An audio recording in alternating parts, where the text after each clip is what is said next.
ये कुछ दिन पहले दोनों हमारी थी, क्योंकि देखो हमारा नाम ज्योति माही, इनका नाम माही मनीषा है ना। ये पहले दोनों मेरी थी, लेकिन आज आप सबकी हो गई हैं। की बोलो तोरा कि आपन रहे जे बेगाना भइल सनम दूसरा के दीवाना भइल। ये लोग आप सबके दीवाना हो गई बड़ी जाए हमार दिल तोड़ के। लेकिन जब का चीज अच्छा वो लोग अच्छा नहीं बोल नहीं सकते। आई कि आपन रहे जे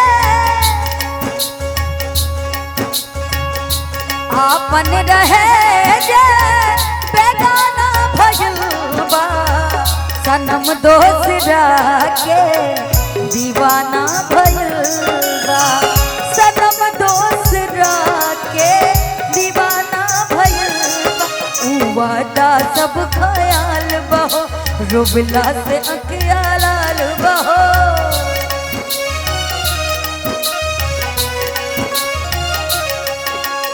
वादा सब ख्याल बहो रुबला से अखिया लाल बहो। आपन रहे जे बेगाना भइल बा आपन रहे जे बेगाना भइल बा सनम दोसरा के दीवाना भइल बा सनम दोसरा के दीवाना भइल बा।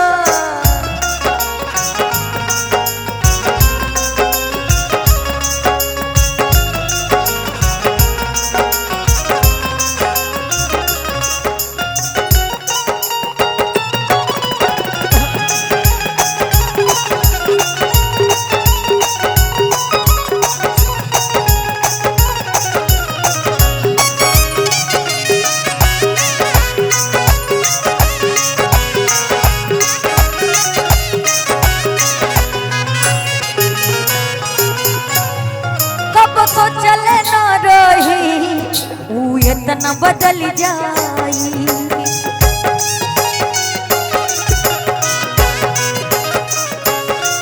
धड़कन में रहे वाला दिल में से निकल जाई।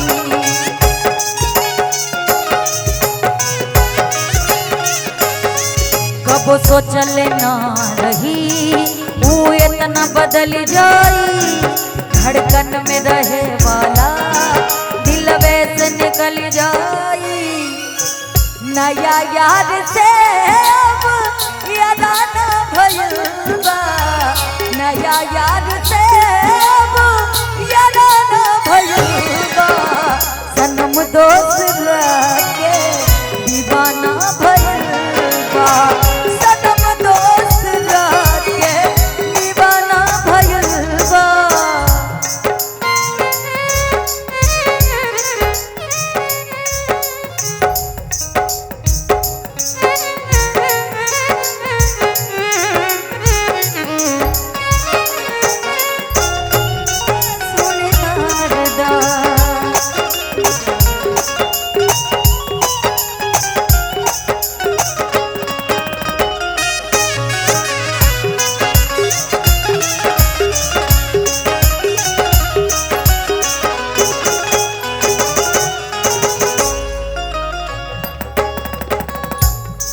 छुप छुप के हमरा से उछल करत रहे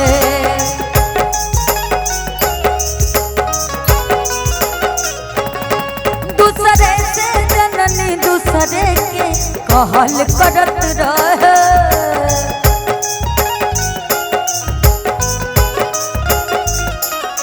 छल छुप छुप के हमरा से उछल करत रहे दूसरे से जननी दूसरे के कहल करत रहे।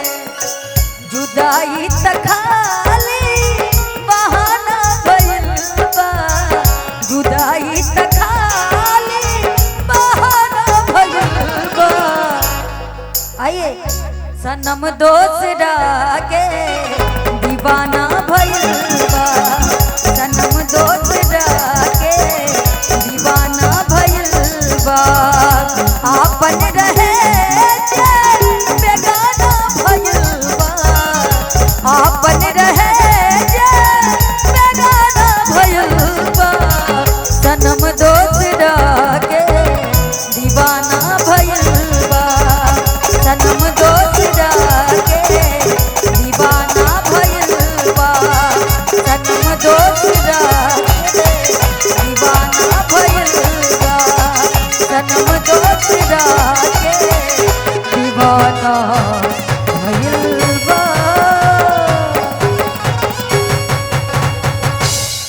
अच्छा, एक जोरदार ताली माही मनीषा के लिए होना चाहिए आप सबकी तरफ से, क्योंकि ये लोग लाइव बहुत बहुत कम करती हैं, लेकिन हाँ जिसके साथ मन लग गया तो कर देती नहीं। ये लोग ओनली फॉर आती हैं रिकॉर्डिंग के लिए, ये सच्चाई है। लेकिन